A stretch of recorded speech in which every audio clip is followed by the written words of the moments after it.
leef stadiger. Job 12 verse 7 tot 9 sê, maar gaan vra gerus die diere, hulle sal jou leer, en die voëls van die hemel, hulle sal jou inlig. Of gaan kla by die aarde, wat jou sal leer, die visse van die see sal jou vertel. Wie onder hulle almal weet nie, dat die hand van die Here dit gedoen het nie. Ons lewe is so besig, dat ons die lewe mis. Die weke en maande en jare snel verby, sonder dat ons doen wat ons regtig wil doen. Is dit soos ons wil leef? Beslis nie.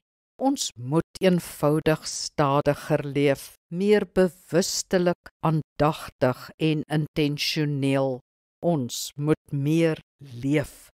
Dis God se wil, want 'n oorvloedige lewe is sy geskenk aan ons. Een manier om hieroor beheer te neem is om goeie grense te handhaaf.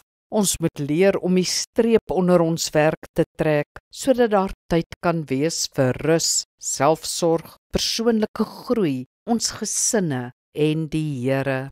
Ons moet kan sê, genoeg gewerk of genoeg gegee, en dan daarvan wegstap. Die lewe is meer as jou werk. Jy het ook ander prioriteite. Kom ons bid saam. Hemelvader, help my om stadiger te leef. Ek wil nie my lewe omwerk nie. Ek wil ook tyd hê vir ander dinge wat my vervul, dinge wat waarde toevoeg. Ek wil ook tyd hê vir U.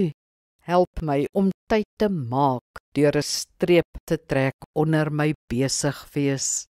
Amen. Die Here seën jou.